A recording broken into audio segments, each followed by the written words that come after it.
राधे राधे। आप सभी को नमस्ते। मैं नम्रता स्वागत करती हूँ आप सभी का हिंदी टीचर्स एकेडमी में। तो करंट अफेयर की क्लास आज मैं आप लोगों को एक दे रही हूँ छोटी सी, और मैं आप लोगों को ऐसे ही छोटी छोटी क्लासें लगातार देती रहूँगी, क्योंकि आप लोगों ने देखा होगा कि करंट अफेयर बहुत पूछा जाता है। किसी भी एग्ज़ाम का फर्स्ट पेपर जो भी हो, उसमें जीके जीएस में 2 या 3 नंबर का करंट अफेयर आता है। जीआईसी में तो 5 से 6 क्वेश्चन करंट अफेयर के आते हैं। एलटी ग्रेड में 3 से 4 आते हैं करंट अफेयर के। तो आप लोग ध्यान देंगे। करंट अफेयर के जो मेरे नोट्स हैं जो मैं बनाती हूँ, वो आप सभी को मैं सोच रही हूँ धीरे धीरे पढ़ाऊँ, बताऊँ।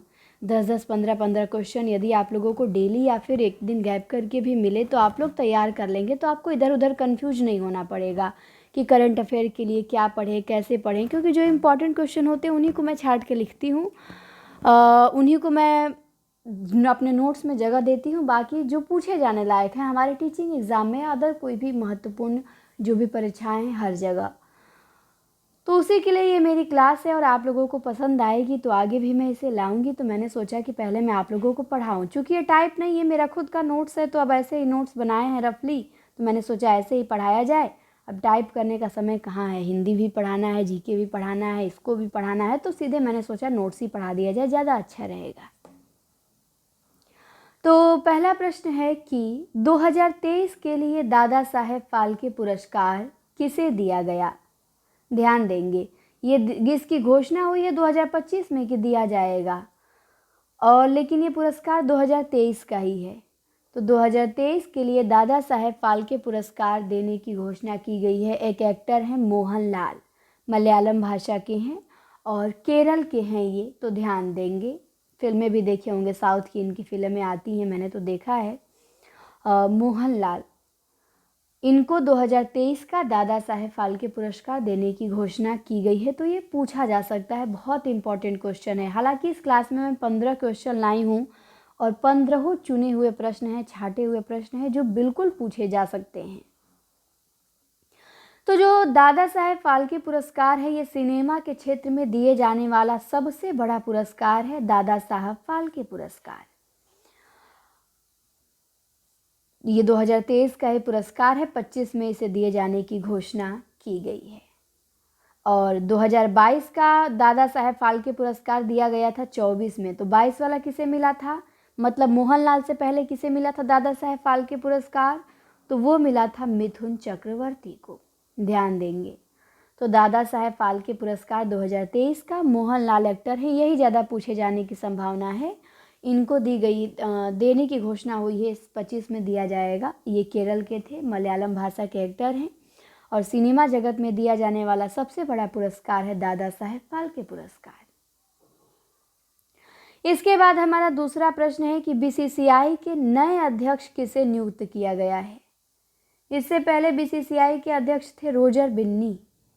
नए अध्यक्ष कौन है? तो नए अध्यक्ष हैं मिथुन मनहास।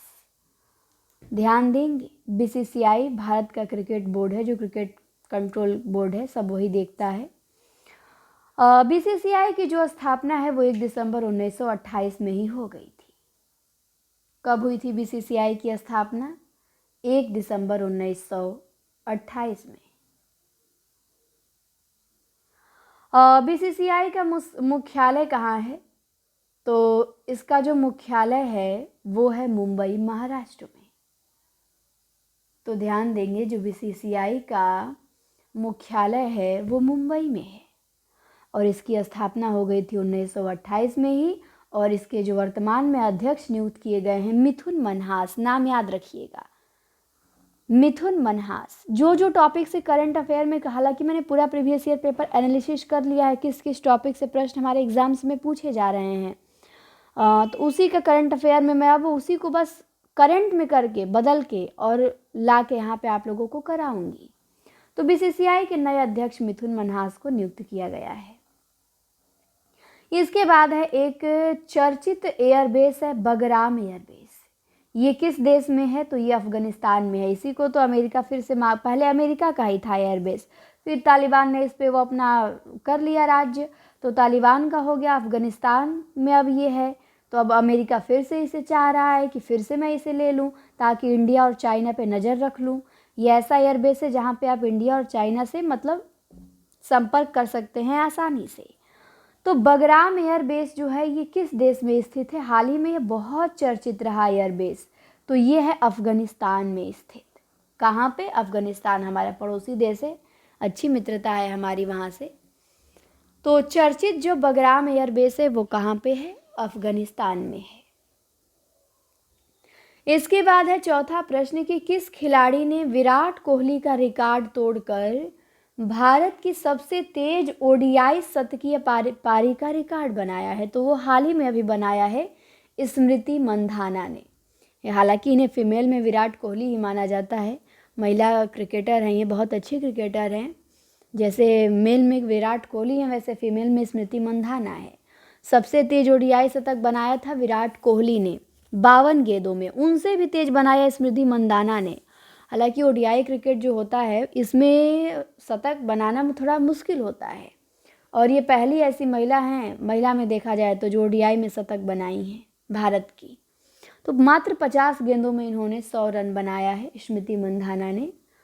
तो इसीलिए किस खिलाड़ी ने विराट कोहली का रिकॉर्ड तोड़कर भारत की सबसे तेज ओडीआई शतकीय पारी का रिकॉर्ड बनाया है? तो स्मृति मंधाना ने। ध्यान देंगे, हाल ही में बहुत अभी हाल ही में हुआ है तो ये सब गेम से रिलेटेड क्वेश्चन तो आते ही हैं। इसके बाद है ग्लोबल इनोवेशन इंडेक्स में भारत की रैंक क्या है? तो पूछा जाता है। तो ग्लोबल इनोवेशन इंडेक्स में जो भारत की रैंक है वो 38वें नंबर पे है। इनोवेशन इंडेक्स में भारत की रैंक कितने नंबर पे है? तो 38वें नंबर पे है।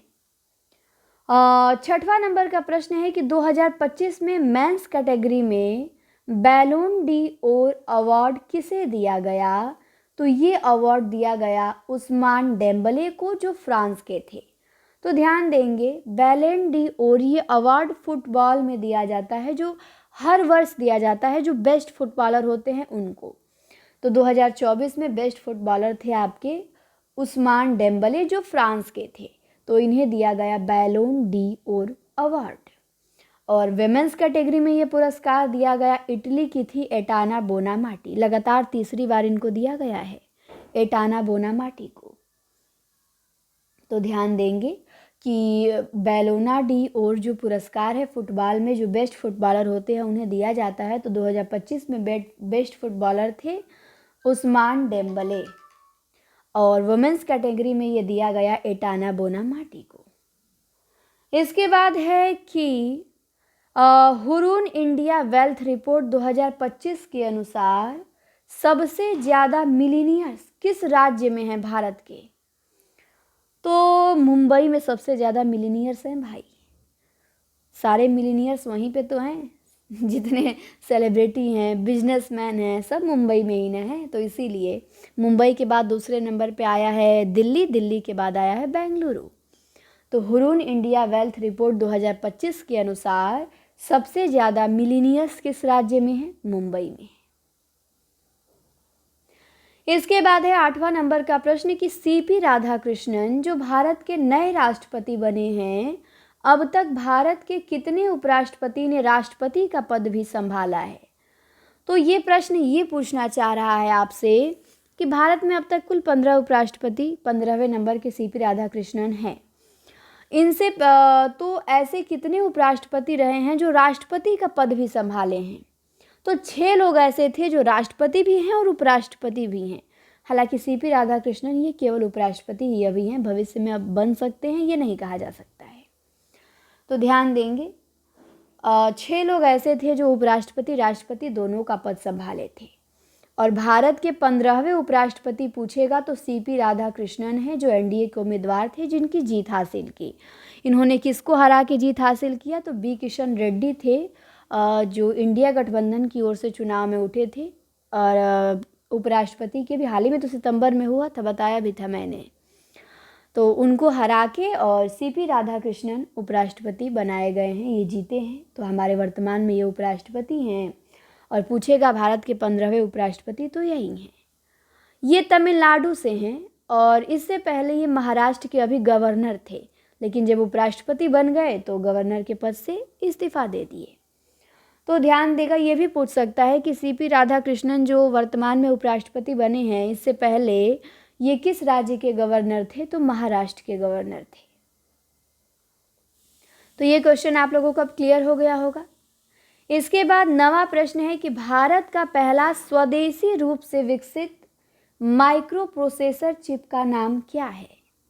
तो भारत का पहला स्वदेशी रूप से विकसित जो माइक्रो प्रोसेसर है, उस चिप का नाम है विक्रम, जिसे इसरो ने लॉन्च किया है अपनी मिसाइलों में प्रयोग करने के लिए। इससे पहले स्वदेशी माइक्रो प्रोसेसर चिप हमारे यहाँ नहीं थे, तो इसरो ने इसे बनाया है, इसका नाम रखा गया है विक्रम। तो ध्यान देंगे, अभी हाल ही में हुआ है। तो भारत का पहला स्वदेशी रूप से विकसित माइक्रो प्रोसेसर चिप का नाम क्या है? तो इसरो विक्रम है, जिसे इसरो ने लॉन्च किया है। 10वां प्रश्न है हमारा, 10 मिनट हो गया, 10वां प्रश्न पे भी हम आ गए कि भारत में हाल ही में घोषित जीएसटी 2.0 के तहत कितने टैक्स स्लैब तय किए गए हैं? तो अभी देखे हैं आप कि भारत में अभी जीएसटी में बदलाव किया गया है, जीएसटी 2.0 लाया गया है। इसमें कितने बदलाव किए गए हैं? तो बदलाव ये किए गए हैं कि पहले 4 स्लैब थे जीएसटी के, 5% थे, 12% था, 18 था और 21 था शायद। लेकिन अब 4 या 5 स्लैब थे पहले, लेकिन अब घटा के केवल 2 स्लैब कर दिए हैं और बहुत सारी चीज़ों पे जीएसटी 0 भी कर दिया गया है। अब केवल जीएसटी के 2 स्लैब तय किए गए हैं, एक 5% और एक 18%। तो ये मुद्दा काफ़ी चर्चित में रहा जीएसटी वाला, तो यहाँ से भी प्रश्न पूछे जाने की पूरी संभावना है। तो भारत में हाल ही में घोषित जीएसटी 2.0 के तहत कितने टैक्स स्लैब तय किए गए हैं? तो 2, एक 5% का और एक 18% का। इसके बाद 11वां प्रश्न है कि mother Mary comes to me किताब जो हाल ही में लॉन्च हुई है 25 में ही, इसे किसने लिखा है? Mother Mary comes to me. तो ये किताब लिखा है अरुंधति रॉय ने। किसने लिखा? अरुंधति रॉय ने। ये काफ़ी चर्चित लेखिका हैं।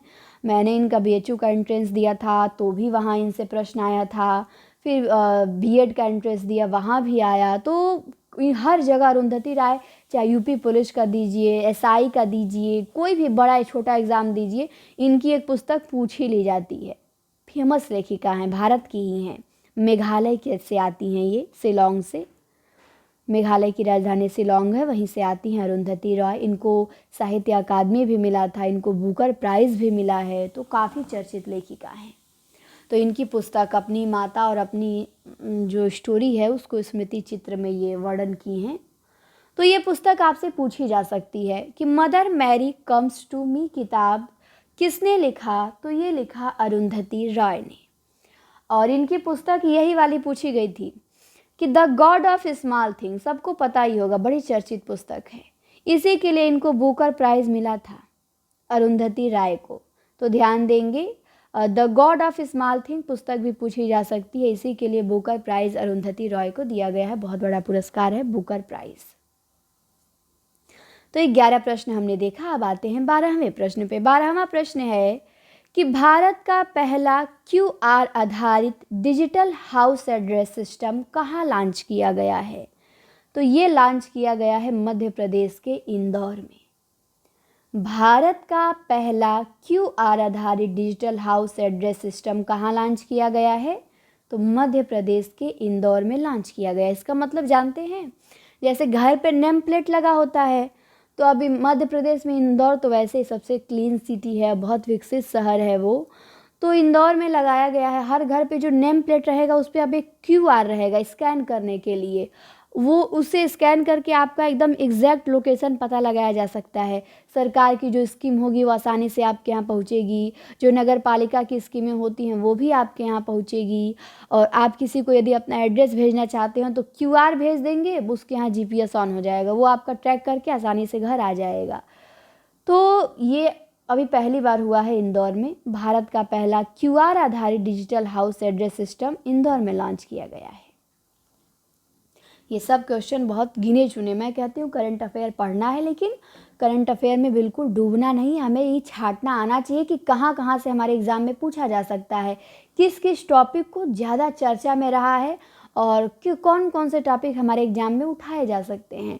तो हालांकि एग्ज़ाम अब बहुत नज़दीक है, दिसंबर में ही आप लोगों का LT ग्रेड का प्री है।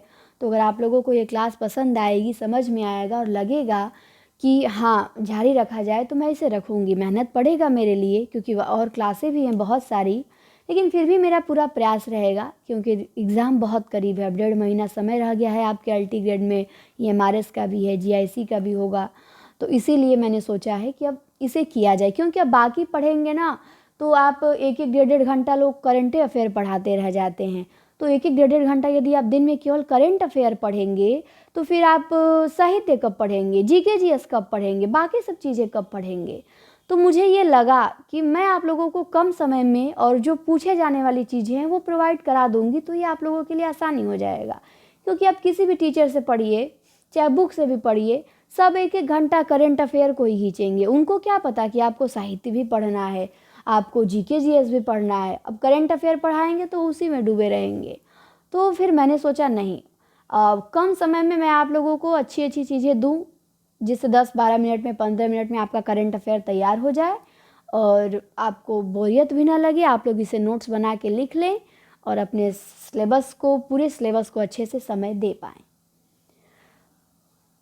इसके बाद 13 नंबर का हमारा प्रश्न है कि थार रेगिस्तान में मिला पहला हड़प्पा स्थल राजस्थान के किस जिले में स्थित है।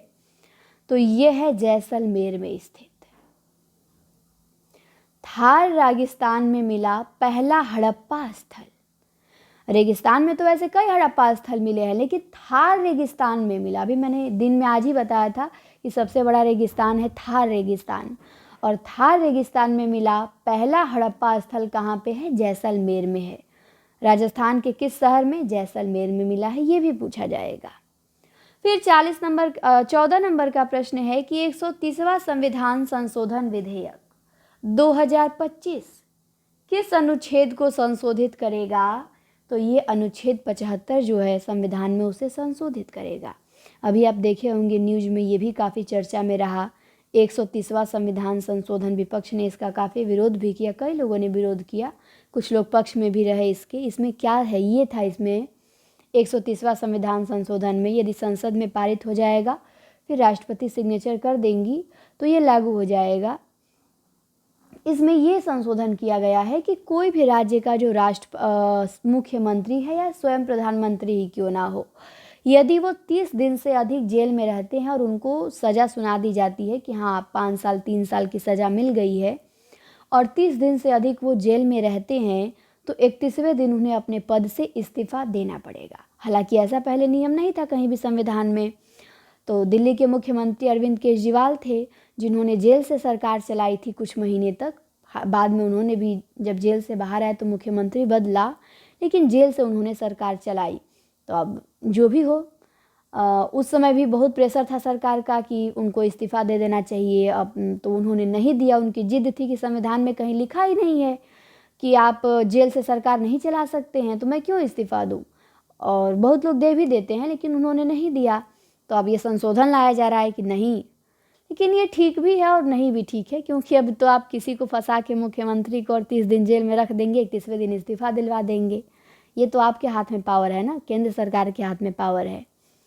तो एक तरफ से ठीक भी नहीं है, एक तरफ से ठीक भी है। और बात यह है कि ये ऐसा नियम होना चाहिए, अगर बना ही रहे हैं नियम तो ऐसा नियम बनाइए कि कोई भी व्यक्ति जिस पे कोई भी मुकदमा हो, आपराधिक मुकदमा हो या मर्डर का मुकदमा हो, वो कोई भी बड़े पद पे जाए ही ना संसद में जाए, ना राज्यसभा में जाए, ना आपके पार्टी ज्वाइन करे, मतलब एकदम वो नेता बने ही ना। लेकिन यहाँ तो पूरे नेता भरमार हैं। सारे नेता अधिकतर देखेंगे कोई मर्डर किया हुआ है, कोई गुंडा है, इतने केस चलेंगे। अभी हाल ही में बिहार में सम्राट चौधरी के ऊपर खुलासा ही आया है, प्रशांत किशोर ने किया है कि उन्होंने मर्डर किया था पता नहीं किसी का, फिर मामले को दबा दिया गया। तो कई चीज़ें ऐसी आती हैं।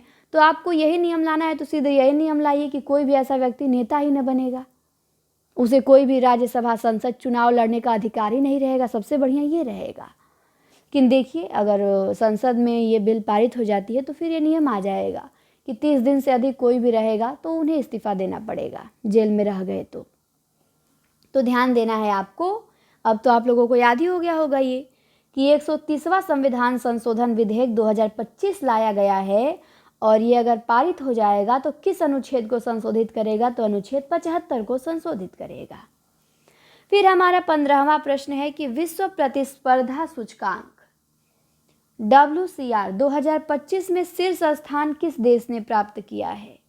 तो विश्व प्रतिस्पर्धा सूचकांक में शीर्ष स्थान जो है वो प्राप्त किया है स्विट्जरलैंड ने। भारत हमारे 41वें नंबर पे है, चीन 16वें नंबर पे है और स्विट्जरलैंड पहले नंबर पे है। विश्व प्रतिस्पर्धा सूचकांक ये होता है कि कौन सा देश की इकोनॉमी में सब देशों से आगे निकल रहा है तेजी से, किस देश की इकोनॉमी बहुत तेजी से आगे बढ़ रही है, तो वो है स्विट्जरलैंड। भारत पहले 39वें नंबर पे था, अब 41वें नंबर पे आ गया, घट ही गया है 2।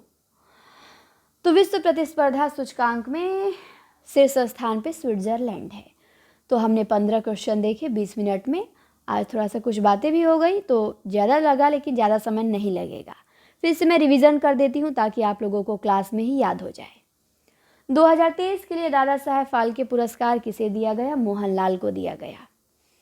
दूसरा प्रश्न था BCCI के नए अध्यक्ष किसे नियुक्त किया गया है? मिथुन मन्हास को। तीसरा प्रश्न है कि चर्चित बगराम एयरबेस किस देश में है? अफगानिस्तान में।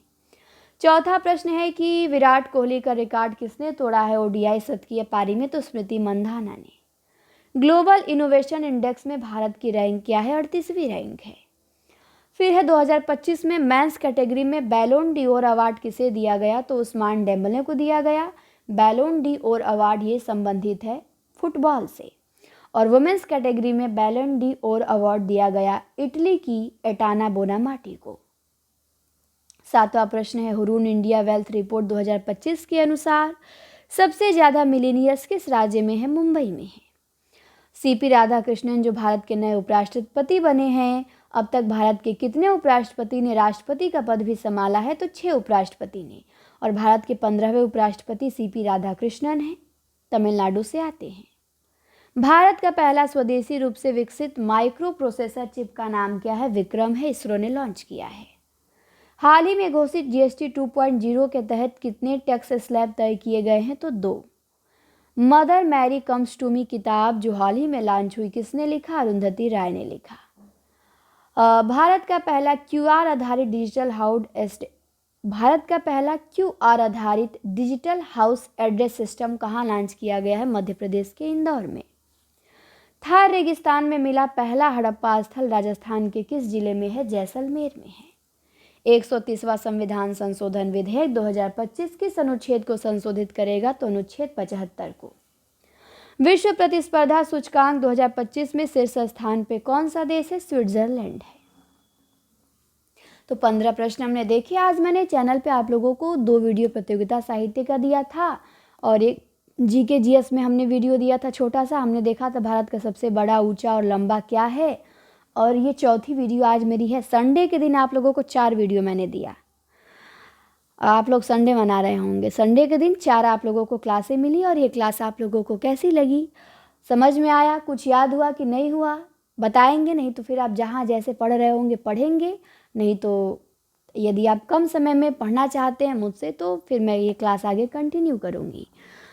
तो आप सभी लोग चैनल को सब्सक्राइब करेंगे और खूब से खूब शेयर किया करिए। शेयर करेंगे तो फिर अपने आप मोटिवेशन मिलता है क्लास बनाने के लिए। आप लोग शेयर करने में बहुत कमी कर देते हैं। शेयर लाइक कीजिए और फिर मिलते हैं कल तो मंडे है, कल तो कई बार मिलेंगे। यूट्यूब पे मेरी 12 बजे लाइव क्लास होगी, ऐप पर 4 बजे होगी। तो धन्यवाद, शुभ रात्रि, मिलते हैं नेक्स्ट वीडियो में।